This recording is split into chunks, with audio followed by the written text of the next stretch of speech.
നമുക്ക് നമ്മളോട് സംസാരിക്കാൻ ഉള്ളൊരു വലിയ ഡിഗ്നിറ്ററിയാണ് doctor Raman Nair sir. Sir ഒത്തിരി റിസർച്ച് പേപ്പേഴ്സ് എഴുതിയിട്ടുണ്ട്. ഫ്രാൻസിൽ സാറിൻ്റെ ഒരു റിസർച്ച് പേപ്പർ ഇൻട്രൊഡ്യൂസ് ചെയ്തിട്ടുണ്ട്. അതിനെക്കുറിച്ച് സംസാരിക്കാനായിട്ട് ഇൻവൈറ്റ് ചെയ്തിട്ടുണ്ട്. He is a man immaculate in his field എന്ന് വേണമെങ്കിൽ പറയാം. We welcome you sir. വേദിയിലിരിക്കുന്ന സിസ്റ്റർമാരെ, എന്നെ കേൾക്കാനിരിക്കുന്ന കുഞ്ഞുങ്ങളെ, മുതിർന്നവരെ, ഇവിടെ എത്തിയപ്പോഴേക്കും കൊച്ചു കുഞ്ഞുങ്ങൾ കുറേ പേര്, മുതിർന്നവരോടൊക്കെ പറഞ്ഞാൽ പിന്നെ മനസ്സിലാവും. കൊച്ചു കുഞ്ഞുങ്ങൾ ഇവർക്ക് വയർ സ്റ്റാർട്ടിലുള്ള ബ്രെയിൻ ഡിസീസിനെ പറ്റി എങ്ങനെ പഠിപ്പിക്കുക, എങ്ങനെ പറയുക എന്നുള്ളൊരു കൺഫ്യൂഷൻ കൂടിയായിരുന്നു ഞാൻ. ഓക്കെ, എന്നാൽ ഞാൻ എൻ്റെ രീതിയിലൊന്ന് അവതരിപ്പിക്കാൻ നോക്കാം. നമ്മളൊക്കെ പലരും, എൻ്റെ മുമ്പേ ഇരിക്കുന്ന പലരും, എല്ലാവരും ദൈവവിശ്വാസികളെന്നാണ് എൻ്റെ വിചാരം. പക്ഷേ രസകരമായ കാര്യം, 10ാം ക്ലാസ് പഠിക്കുന്ന സമയത്ത് ഞാൻ ദൈവവിശ്വാസി അല്ലായിരുന്നു. ക്ലാസ്സിൽ ദൈവത്തിൽ വിശ്വാസമില്ലാത്ത ആരെന്ന് ചോദിച്ചാൽ ഞാൻ അവിടെ കൈ ഉയർത്തും. ശരിക്കും പിന്നീട് ക്രമേണ ജീവിതത്തിൻ്റെ എക്സ്പീരിയൻസ് കൊണ്ടോ പരിചയം കൊണ്ടോ ഞാൻ ക്രമേണ വീണ്ടും വിശ്വാസമായിട്ട് മാറി. പക്ഷേ എങ്കിലും ഇപ്പോഴും എനിക്ക് ദൈവം ഇല്ലെന്ന് എനിക്ക് ഭംഗിയായിട്ട് ആർഗ്യൂ ചെയ്യായിരുന്നു. കാരണം ആ സമയത്ത് കുറേ ക്ലാസ്സുകളിലും ചർച്ചാ ക്ലാസ്സുകളിലൊക്കെ പങ്കെടുക്കാൻ പോയിട്ട് കുറേ ചേട്ടന്മാരും മാവന്മാരെ കൊണ്ട് കുറേ കാര്യങ്ങൾ പഠിപ്പിച്ചിട്ടുണ്ട്. അതുകൊണ്ട് എനിക്ക് ഇപ്പോഴും അങ്ങനെയായിരുന്നു. ദൈവം ഇല്ലാന്ന് എനിക്ക് ആർഗ്യൂ ചെയ്യാനറിയാം. പക്ഷേ ഇപ്പോഴും ഞാൻ ശരിക്കും പറഞ്ഞാൽ എല്ലാവരും വിശ്വാസം തന്നെയാണ്. ഓക്കെ, ഞാൻ എന്താ അത് വ്യക്തിപരമായ ചില കാര്യങ്ങൾ. ഇനി ഞാൻ സബ്ജക്റ്റിലേക്ക് വരാം. ഈ ദൈവ സൃഷ്ടികളിലെ അല്ലെങ്കിൽ പ്രകൃതിയുടെ സൃഷ്ടി, ദൈവവിശ്വാസം ഇല്ലാത്തവർക്ക് അങ്ങനെയാണ് ചിന്തിക്കാം. ഈ ദൈവത്തെ സൃഷ്ടിച്ച പ്രകൃതിയാണ്. ദൈവസൃഷ്ടികളിൽ പ്രകൃതി സൃഷ്ടികൾ ഏറ്റവും ഉദാത്തമായ സൃഷ്ടി എന്ന് പറയുമ്പോൾ നമുക്കറിയാമല്ലോ, മനുഷ്യനാണ്. എന്തുകൊണ്ട് മനുഷ്യനാണ് ദൈവസൃഷ്ടി എന്ന് പറയാൻ, അല്ലെങ്കിൽ ഉദാത്തമായ സൃഷ്ടി എന്ന് പറയാൻ കാരണം, നമ്മൾ ബാക്കിയുള്ള ജന്തുക്കളെന്ന് അപഗ്രഥിച്ചു കഴിഞ്ഞാൽ നമുക്കൊരു, ഇപ്പം നേരത്തെ ഇവിടെ ടീച്ചർ പറഞ്ഞിരുന്നു, ഈ നമ്മുടെ ശരീരം ഉണ്ടാക്കിയിരിക്കുന്ന കോശങ്ങളുണ്ടാകും, പിന്നെ അത് ചെയ്യുന്ന പിന്നെ ടിഷ്യൂ ആവും, അവയവങ്ങളാവും, അവയവ വ്യവസ്ഥയാവും, അങ്ങനെ അവസാനം സമ്പൂർണ്ണമായിട്ടൊരു ജീവിയായിട്ട് മാറും. പക്ഷേ ഈ നമ്മുടെ ശരീരത്തിനകത്ത് നോക്കിയ മസ്കുലാർ സിസ്റ്റം, പേശി വ്യവസ്ഥയുണ്ട്, അസ്ഥി വ്യവസ്ഥയുണ്ട്, നാഡീവ്യൂഹമുണ്ട്, നെർവസ് സിസ്റ്റം ഉണ്ട്, അങ്ങനെ ഒത്തിരി കാര്യം, ഡൈജസ്റ്റീവ് സിസ്റ്റം ഉണ്ട്, ദഹന വ്യവസ്ഥയുണ്ട്. പക്ഷെ ഇങ്ങനെ നോക്കാമെങ്കിൽ ഇതിലെല്ലാത്തിലും പെർഫെക്റ്റായിട്ടുള്ള ജീവി മനുഷ്യനല്ല. നമ്മളെക്കാളും മാംസപേശികളിൽ ശക്തിയായ ജീവികൾ വേറെ ഉണ്ട്. ആന ഒരു തട്ടിട്ട് കഴിഞ്ഞാൽ നമ്മളൊക്കെ വളരെ ദൂരം തെറിച്ചു, ഭയങ്കര പവർഫുള്ളാണ്. ലയൺ, ടൈഗർ, ഇങ്ങനെ ജീവികൾക്ക് നമ്മളെക്കാളും മസ്കുലാർ സിസ്റ്റം ഭയങ്കര ഡെവലപ്ഡായിട്ട് ജീവികളാണ്. ഒട്ടകം പക്ഷിയുടെ ജീവികളുണ്ട്, ഓസ്ട്രിച്ച്, അതിൻ്റെ ഡൈജസ്റ്റീവ് സിസ്റ്റം എക്സ്ട്രീംലി പവർഫുള്ളാണ്. എന്ത് സാധനം കഴിച്ചാലും തിരിക്കും. നമ്മളെക്കാളും വിഷ്വൽ എബിലിറ്റിയുള്ള വേറെ ജീവികളുണ്ട്, പക്ഷികൾ, വളരെ പൊക്കത്ത് പറക്കുന്ന പരുന്തും കഴുകനൊക്കെ പരുത്തൊക്കെ അവിടെ ഇങ്ങനെ താഴേക്ക് നോക്കുമ്പോഴേക്കും താഴെ എല്ലുകളെയും തവളകളെ പറ്റി വ്യക്തമായിട്ട് കാണാൻ പറ്റും. അത്രയും പവർഫുള്ളാണ്. അപ്പോൾ കണ്ണ് ഡെവലപ്ഡായിട്ടുള്ള ജീവികളുണ്ട്, മസിൽസ് ഡെവലപ്ഡായിട്ടുള്ള ജീവികളുണ്ട്, ദഹനം നമ്മളെക്കാളും ഡെവലപ്ഡായിട്ടുള്ള ജീവികളുണ്ട്. ഇതൊക്കെ ആയിട്ടും അപ്പോൾ പട്ടിയെ നോക്കിയാൽ, ഡോഗ്, നമ്മളെക്കാൾ മണത്തിനുള്ള കപ്പാസിറ്റി വളരെ കൂടുതലാണ്. പക്ഷെ നമ്മൾ പട്ടിയെ ഉദാത്തമായ ജീവി എന്ന് വിളിക്കാറില്ല. കാര്യം എന്താണെന്ന് വെച്ച് കഴിഞ്ഞാൽ, ഈ ഏതൊക്കെ സിസ്റ്റം ഡെവലപ്ഡ് ആയിട്ടുണ്ടെങ്കിലും നെർവസ് സിസ്റ്റം, തലച്ചോറിൻ്റെ വികാസമാണ് എവല്യൂഷൻ്റെ അല്ലെങ്കിൽ ജീവപരിണാമത്തിൻ്റെ ഒരു അളവ് പോലെയായിട്ട് കണക്കാക്കുന്നത്. കാരണം നമ്മുടെ ജീവികളിലെ ഏറ്റവും പ്രധാനപ്പെട്ട അവയവങ്ങളുള്ളത് ബ്രെയിൻ തന്നെ, തലച്ചോറ് തന്നെയാണ്. അപ്പോൾ തലച്ചോറിൻ്റെ പ്രവർത്തനം പല ബുക്കുകളിലും പലയിടത്തൊക്കെ വായിച്ചിട്ടുണ്ട്. നമുക്കിപ്പോൾ ഇവിടെ തൊട്ടുമുമ്പ് പറഞ്ഞ സംസാരിച്ച മേടം പറഞ്ഞില്ല, നമ്മുടെ തലച്ചോറുണ്ടാക്കിയിരിക്കുന്ന കോശങ്ങളുണ്ടാണ് billions and billions of cells, ആയിരക്കണക്കിന് കോടാനുകോടി സെല്ലുണ്ടാക്കി നമ്മുടെ തലച്ചോറുണ്ടാക്കി. രസകരമായ കാര്യം, നമ്മുടെ തലച്ചോറിലെ ഓരോ കോശത്തിൻ്റെയും പ്രത്യേകത, അതിനെ ശരിക്കും പ്രതികരിക്കാൻ പറ്റും, അതിന് സിഗ്നൽ ഉണ്ടാക്കാൻ പറ്റും, സിഗ്നൽ കമ്മ്യൂണിക്കേറ്റ് ചെയ്യാൻ പറ്റും. ശരിക്കും പറഞ്ഞാൽ ഇതൊരു കമ്പ്യൂട്ടർ പോലെയാണ്. നമ്മളൊരു കമ്പ്യൂട്ടറിൽ നമ്മൾ ഇൻപുട്ട് കൊടുത്തു കഴിഞ്ഞാൽ, ഒരു കുട്ടികളൊക്കെ എല്ലാവർക്കും ഇപ്പം കമ്പ്യൂട്ടർ അവയർനെസ് ഉള്ളത്, എങ്കിലും മൊബൈൽ ഫോണിൻ്റെ അവയർനെസ് ഉള്ളതാണ്. നമ്മളൊരു മെസ്സേജ് കൊടുത്തു കഴിഞ്ഞാൽ അത് നമുക്ക് എന്തൊരു കാര്യം അതിനകത്തൊരു കയറ്റി വിടാൻ പറ്റും, നമ്മളൊരു ഇൻഫർമേഷൻ കൊടുത്തു വിടാൻ പറ്റും, അതിന് തിരിച്ച് പ്രതികരണം കിട്ടും. അതാണ് ബേസിക്. ഒരു കമ്പ്യൂട്ടറിലേക്ക് നമുക്ക് ഇൻപുട്ട് കൊടുക്കാൻ പറ്റും, കമ്പ്യൂട്ടർ അത് പ്രോസസ്സ് ചെയ്യും, അത് ഔട്ട്പുട്ട് ചെയ്യും. നമ്മുടെ ഓരോ തലച്ചോറിലെ ഓരോ സെല്ലുകളും ഈ കപ്പാസിറ്റികളാണ്. അങ്ങനെ ആയിരക്കണക്കിന് കോടിക്കണക്കിന് ലക്ഷക്കണക്കിന് സെല്ലുകൾ ചേർന്നിട്ട് അത്രയും കമ്പ്യൂട്ടറുകൾ നമ്മൾ തലയ്ക്കുന്നുണ്ട്. ഇതെല്ലാം കൂടെ അങ്ങോട്ടും ഇങ്ങോട്ടും കണക്ട് ചെയ്ത് ഒരു വലിയൊരു ഇൻ്റർനെറ്റ് പോലെയാണ്.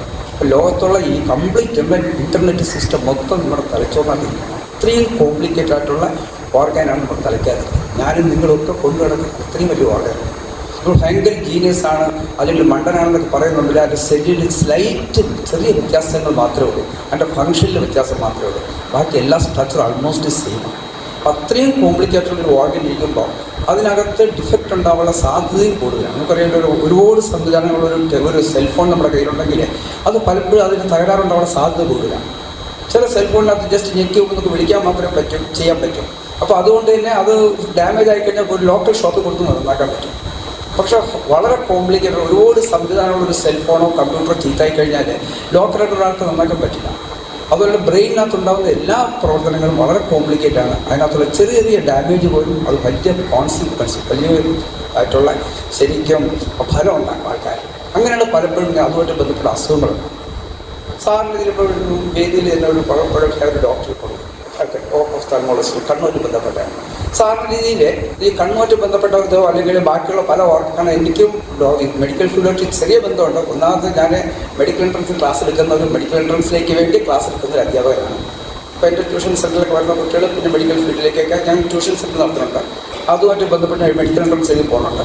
പിന്നെ എൻ്റെ രണ്ട് മക്കൾ രണ്ടുപേരും ഡോക്ടർമാരാണ്. അപ്പോൾ അങ്ങനെ മെഡിക്കൽ ഫീൽഡായിട്ട് എനിക്ക് കുറച്ച് ബന്ധമുണ്ട്.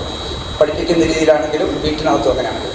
പക്ഷേ ഈ മിക്കവാറും പല അസുഖങ്ങളെ പറ്റി സംസാരിക്കുമ്പോഴൊക്കെ കേട്ടിട്ടുണ്ട്, ഈ തലച്ചോറിനുണ്ടാകുന്ന അസുഖങ്ങൾ, ക്ഷതങ്ങൾ പെട്ടെന്ന് മാറില്ല. പല അസുഖങ്ങൾ കേട്ടിട്ടുണ്ട്, തലച്ചോറിന് ബന്ധപ്പെട്ട പല അസുഖങ്ങളും ടോട്ടലി ക്യൂർ ആവില്ല. ചില ടൈപ്പ് അസുഖങ്ങളുണ്ട്. പാർക്കിൻസൺസിൻ്റെ ഡിസീസുണ്ട്, അത് എന്നോട് സംസാരിക്കാൻ വേണ്ടി ഒരു വിഷയം അതായിരുന്നു. ഹണ്ടിങ്ടൺസ് കോറിയാത്തൊരു അസുഖമുണ്ട്, അങ്ങനെ CJD ഒരു അസുഖമുണ്ട്. ഇതൊക്കെ ഇങ്ങനെയുള്ള ഡിസീസ്, ഇത് നല്ല ടെക്നിക്കൽ ടൈം മാത്രമേ ഞാൻ പറയുന്നുള്ളൂ. തലച്ചോറിന് ബന്ധപ്പെട്ട ഏത് അസുഖത്തിനെയും പലപ്പോഴും അത് പൂർണ്ണമായിട്ട് നമുക്ക് ക്യൂർ ചെയ്യാൻ ബുദ്ധിമുട്ടാണ്. കാരണം തലച്ചോറിൻ്റെ സെല്ലിനുണ്ടാകുന്ന ഡാമേജ് നമ്മൾ വീട്ടിൽ കുറേ കമ്പ്യൂട്ടർ തമ്മിൽ കണക്ട് ചെയ്ത് ഒരു കമ്പ്യൂട്ടർ ഡാമേജ് ആയിക്കഴിഞ്ഞാൽ അത് പലപ്പോഴും അത് റെക്ടിഫൈ ചെയ്തിട്ട് ഭയങ്കര ബുദ്ധിമുട്ടാണ്. എന്തെങ്കിലും മൊത്തം റീപ്ലേസ് ചെയ്ത് എന്ന് പറഞ്ഞാൽ തലച്ചോറിന് അങ്ങനെ റീപ്ലേസ് ചെയ്യാനുള്ള സംവിധാനം ഇതുവരെയും സയൻസ് ഇതുവരെ ഡെവലപ്പ് ചെയ്തിട്ടില്ല. അതിൻ്റെ മാർഗത്തിലാണ് ഒരുപാട് കാര്യങ്ങൾ ചെയ്യുന്നുണ്ട്. പക്ഷേ എങ്കിൽ ആ ഒരു ലെവലിലേക്ക് എത്താൻ ഇനിയും വർഷങ്ങളെടുക്കും. അതുകൊണ്ടാണ് തലച്ചോറിന് വരുന്ന ഏത് ക്ഷതമാണെങ്കിലും ഏത് അസുഖമാണെങ്കിലും അത് ടോട്ടലി നമുക്ക് ക്യൂർ ചെയ്യാൻ പറ്റും. അതുമായിട്ട് ബന്ധപ്പെട്ട അതിൻ്റെ ഒരു പ്രവർത്തന രീതിയെ പറ്റി അതൊരു കോംപ്ലക്സ് ആയിട്ടുള്ള സ്ട്രക്ചറിനെ പറ്റി ഞാൻ പറയുന്നത്. ഇങ്ങനത്തെ ഒരു ഞാനിപ്പോൾ ഈ എൻ്റെ മുമ്പേ ഇരിക്കുന്ന ഓഡിയൻസിനെ ഞാൻ അണ്ടർ എസ്റ്റിമേറ്റ് ചെയ്യില്ല, കാണുന്നില്ല. പക്ഷെ വളരെ കോംപ്ലിക്കേറ്റഡ് സിസ്റ്റം, അല്ലെങ്കിൽ അത് എൻ്റെ ഒരു പരിമിതിയാണ്. വളരെ കോംപ്ലിക്കേറ്റഡ് ആയിട്ടുള്ള ഒരു തലച്ചോറിൻ്റെ പ്രവർത്തനം നിങ്ങൾക്ക് ഇങ്ങനെ പറഞ്ഞു തരണമെന്ന് എനിക്ക് പറയാനുള്ള ബുദ്ധിമുട്ട് എൻ്റെ പരിമിതിയാണ്. അതുകൊണ്ട് ഞാൻ അതിൻ്റെ ഡീറ്റെയിൽസിലേക്ക് വരുന്നില്ല. പക്ഷേങ്കിൽ ഞാൻ ഈ 2-3 ഡിസീസിനെ പറ്റി ജസ്റ്റ് ഒന്ന് മെൻഷൻ ചെയ്യും. അതിൽ ഒന്നാണ് ഈ അൾഷിമേഴ്സ് ഡിസീസ്. നിങ്ങൾ കേട്ടിട്ടുണ്ടായിരിക്കും, മറവി രോഗം എന്ന് പറയും. ഒരു പ്രത്യേക പ്രായം കഴിയുമ്പോൾ ആൾക്കാർക്ക് ഉണ്ടാകുന്ന അസുഖങ്ങളിലൊന്നാണ് മറവി രോഗം. ഈ മറവി രോഗം എൻ്റെ വീട്ടിൽ, ഞാൻ താമസിക്കുന്ന വീട്ടിലെ ഒരു 5 മാസത്തിന് മുമ്പ് എൻ്റെ വീട്ടിൽ, ഇപ്പോൾ താമസിക്കുന്ന വീട്ടിൽ എൻ്റെ ഫാദറിലെയും മദറിലെയും എൻ്റെ വൈഫിൻ്റെ പാരൻസും ഞങ്ങളോടൊപ്പം താമസിക്കുന്നത്. അപ്പോൾ അതിൽ അദ്ദേഹം 90 വയസ്സായ ആൾ ഒരു 6-7 മാസത്തിന് മുമ്പ് മരിച്ചു. അപ്പോൾ മരിക്കുന്നതിന് 1 വർഷം മുമ്പ് അദ്ദേഹം അൾഷിമേഴ്സ് ഡിസീസുകളാണ്. അതുകൊണ്ട് എൻ്റെ വീട്ടിൽ തന്നെ അങ്ങനെ ഒരു പേഷ്യൻ്റ് ഉള്ളൂ നമുക്ക് അറിയാൻ പറ്റും. ആ ഡിസീസ്, അദ്ദേഹത്തിൻ്റെ ഡിസീസിൻ്റെ തുടക്കം എന്താണെന്ന് വെച്ച് കഴിഞ്ഞാൽ ചിലപ്പോൾ കണ്ണാടിയുടെ മുമ്പ് നിന്ന് കഴിഞ്ഞാൽ അവിടെ തന്നെ നിൽക്കും, മാറില്ല. അങ്ങനെ നോക്കിക്കൊണ്ട് സ്റ്റെയർ ചെയ്ത് നോക്കിക്കൊണ്ട് ആഹാരത്തിന് പിന്നെ കുറച്ച് കഴിയുമ്പോൾ വിളിച്ചാൽ വരും. ആഹാരത്തിന് മുമ്പ് ഇരുന്നെങ്കിൽ ആഹാരത്തിന് നമുക്ക് നോക്കിക്കൊണ്ടിരിക്കും.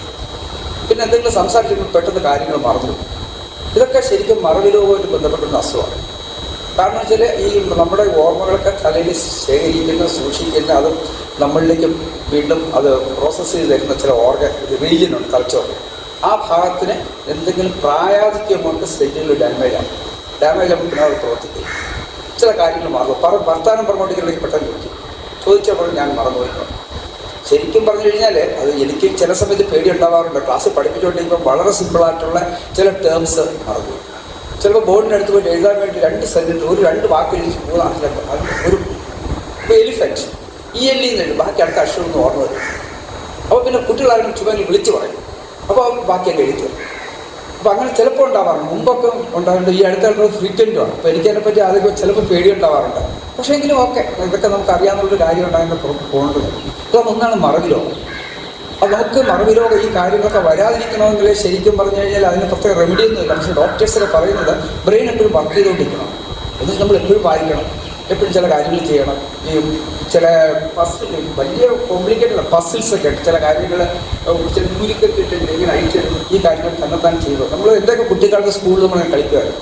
ഒരു 4-3 കിട്ടി ടൈറ്റായി വേർതിരിച്ചു കൊടുക്കും. അവനത് കംപ്ലീറ്റ് അഴിച്ചെടുക്കണം. അത് കളിയായി. പക്ഷെ ഇപ്പോൾ അങ്ങനത്തെ കളികളൊന്നും കുട്ടികൾക്ക് കാണാനില്ല. ധാരാളം അങ്ങനത്തെ പസിൽ ഗെയിമുകളുണ്ട്. ഇതിങ്ങനെ ചെയ്യണം, വായിക്കണം. അതൊക്കെ ചെയ്ത് കഴിഞ്ഞാൽ എപ്പോഴും ബ്രെയിൻ ഇങ്ങനെ വർക്ക് ചെയ്തുകൊണ്ടിരിക്കും.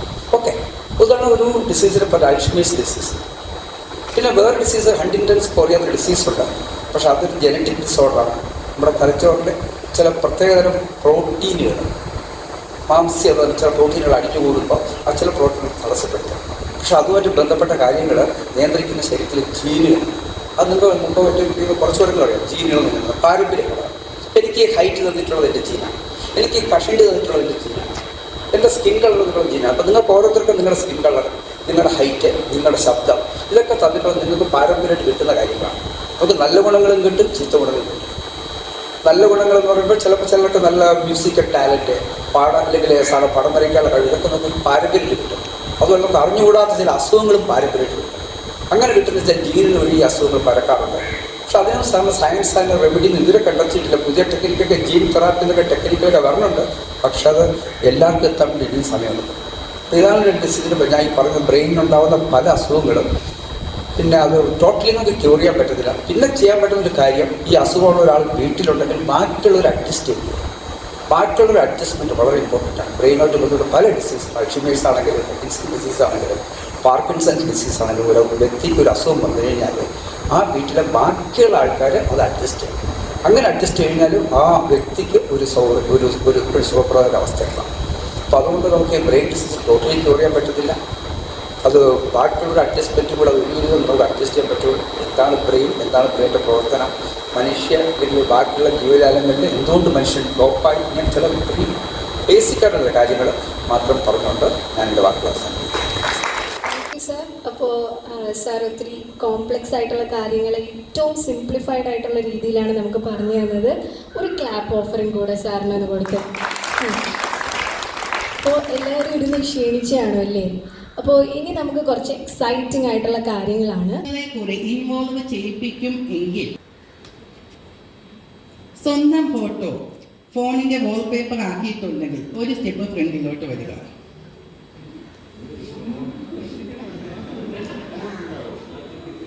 നിങ്ങളിപ്പം ഒരു കോഴ്സ് പഠിക്കുകയാണ്. ഈ കോഴ്സ് സ്വന്തം ഇഷ്ടപ്രകാരമാണ് പഠിക്കുന്നതെങ്കിൽ ഒരു സ്റ്റെപ്പ് ഫ്രണ്ടിലോട്ട് വരിക.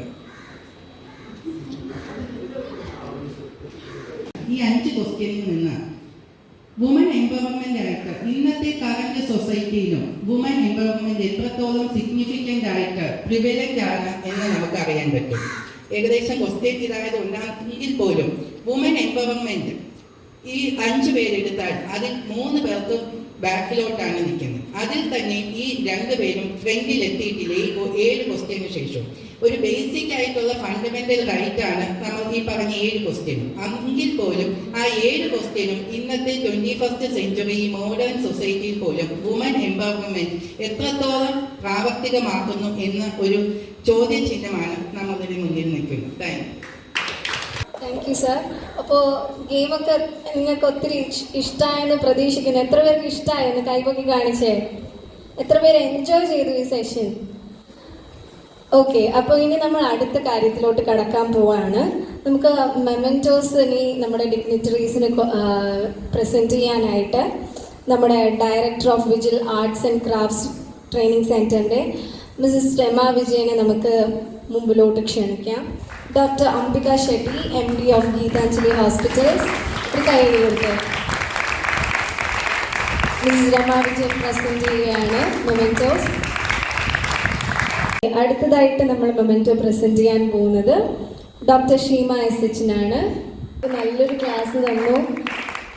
ദൈവത്തെക്കുറിച്ചും മറ്റ് പല ബ്രെയിൻ ഇഞ്ചറിയെക്കുറിച്ചും ഒക്കെ ഉള്ള അവയർനെസ് നമുക്ക് തന്നു. പ്രിയപ്പെട്ട ഡോക്ടർ രാമൻ നായരാണ്. സാർ നമ്മളോട് ഒത്തിരി സംസാരിച്ചു, ഒത്തിരി ഇൻസൈറ്റ്ഫുൾ ആയിട്ടുള്ള മെസ്സേജസ് തന്നു. അടുത്ത് നമ്മൾ മൊമെൻറ്റോസ് പ്രസൻറ്റ് ചെയ്യാൻ ക്ഷണിക്കുന്നത് ഡോക്ടർ ഷീമയാണ്. ഷീമ മാഡം മൊമെൻറ്റോസ് പ്രസൻറ്റ് ചെയ്യുന്നത് നമ്മുടെ പ്രിയപ്പെട്ട director of Vigil arts and crafts and training സെൻറ്ററിനാണ്, രമ വിജയനാണ്. ഒത്തിരി കാര്യം ഇൻസൈറ്റ്ഫുൾ ആയിട്ട് നമുക്ക് മനസ്സിലാക്കാൻ സാധിച്ചില്ലേ? അപ്പോൾ 2-3 ഇൻ്റർനാഷണൽ ഓർഗനൈസേഷൻസ് ഒരുമിച്ച് കൊളാബറേറ്റ് ചെയ്ത ഒരു പരിപാടിയാണ്. അപ്പോൾ നമുക്ക് ഒത്തിരി ഡിഗ്നിറ്ററീസ് ഉണ്ട്. അപ്പോൾ വൈൻഡ് അപ്പ് ചെയ്യുമ്പോൾ നമ്മൾ എപ്പോഴും ചെയ്യുന്നത് താങ്ക് യു പറയുന്നതാണ്. അപ്പോൾ താങ്ക് യു എന്ന 2 വാക്കിൽ ഒരിക്കലും നമുക്ക് ട്രെമൻഡസ് ആയിട്ടുള്ള സപ്പോർട്ട് തന്ന ഇവരുടെയൊക്കെ ഒരു സപ്പോർട്ടും ഹാർഡ് വർക്കും ഒക്കെ നമുക്ക് പറഞ്ഞറിയിക്കാൻ കഴിയില്ല. എങ്കിൽ പോലും നമ്മൾ വേദിയിലിരിക്കുന്ന ഓരോരുത്തരെയും ഡോക്ടർ അംബിക ഷെട്ടി ഒത്തിരി ബ്യൂട്ടിഫുൾ ആണല്ലേ ഡോക്ടറിനെ നമ്മൾ താങ്ക് ചെയ്യുന്നു. ഡോക്ടർ ഷീമ SH ഡോക്ടർ നമ്മളോട് ഒരു ഡോക്ടർ എന്ന രീതിയിൽ ഉപരി എത്ര പേർക്ക് ഡോക്ടറിനെ ഒരു ഫ്രണ്ടായിട്ട് കാണാൻ സാധിച്ചു? എനിക്ക് നല്ലൊരു ഫ്രണ്ടായിട്ട് ഒരു ഫ്രണ്ട്ലി അറ്റ്മോസ്ഫിയർ ഫീൽ ചെയ്തൊരു ആളാണ് ഡോക്ടർ.